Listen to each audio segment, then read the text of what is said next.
জানো তো, আগে আগে ভাবতাম লোকে কি বলবে, লোকে কি ভাববে, কিভাবে বলবো, কিভাবে করব। হ্যাঁ, এটা করলে সে কি বলবে, এটা করলে ও কি ভাববে, করাটা কি ঠিক হবে, নানান ধরনের চিন্তা মাথায় ঘুরতো।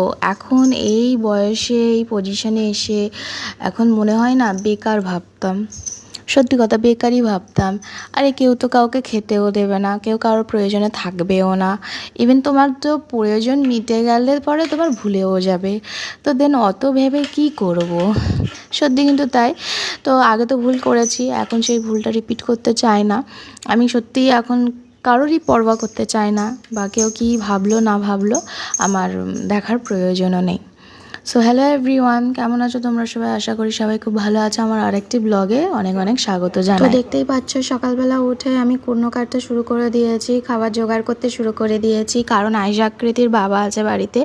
তো ও তো কাজে যাবে, যার জন্য আমাকে সকালবেলা রান্নাটা করতেই হবে। ও খেয়ে যায় এবং টিফিনে ভাতও নিয়ে যায়, যার জন্য আমি সকালবেলা সবার জন্যই খাবার দাবারটা করে নিয়েছি। তো আমি করি না, মাই করে, কিন্তু মার এত সকালবেলা উঠে রান্নাবান্না করার আমার মনে হয় না কোনো প্রয়োজন ছিল। আর ওনার শরীরও খুব যে ভালো তা নয়, যার জন্য আমি ওনাকে করতে দিইনি, আমি নিজে থেকেই করলাম।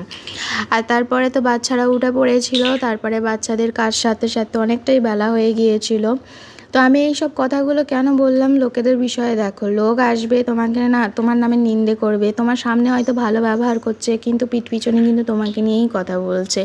দেখো, এটাই কিন্তু বাস্তব ঘটনা। মানুষ কিন্তু তোমাকে সবসময় নিচে নামানোরই চেষ্টা করবে, কখনো উন্নতি করতে তো দেবেই না, কারণ লোকের তো ওই কাজ।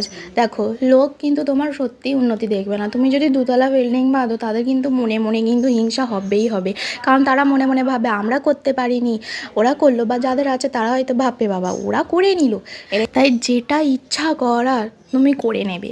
তোমার যদি মনে হয় যে আমি জিন্স টপ পরে ঘুরবো, তাহলে জিন্স টপ পরে ঘুরবে। তোমার যদি মনে হয় যে আমি এই রকমভাবে চুল কাটবো, তুমি ওই রকমভাবেই চুল কাটবে। তোমার যদি মনে হয় যে আমি কোথাও ঘুরতে যাবো একা একা, তাহলে তুমি একা একাই ঘুরতে যাবে। তো লোকের কথা পরোয়া না করে যেটা মন চায় সেটা করো। সেটা মানে মেয়েদের ক্ষেত্রে নয় কি ছেলেদের ক্ষেত্রেও নয়, আমি সবাইয়ের কথাই বলছি। মেয়েদের তো বেশি বাধা নিষেধ থাকে, বিশেষ করে আমরা তো গৃহবধূ, আমাদের তো বেশি বেশি বাধা নিষেধ থাকে। যেমন ধরো আজ মানে বিয়ের প্রথম প্রথম আমি যখন মানে কুর্তি পরতাম, আমাকে কুর্তি পরলে আমার বলা হতো যে না, কুর্তি পরলে বাইরের মানুষরা কী বলবে না বলবে। তো সেই জায়গা থেকে এসে আজ আমি মানে অনেকটাই মানে নিজেকে ডেভেলপমেন্ট করতে পেরেছি বললে চলে। তো আমি বলবো যে এটাই, যে তোমরা তোমাদের মতো যেটা ইচ্ছা করে সেটা করো। শেষে এটাই বলবো, নিজের মতো করে নিজে বাঁচো।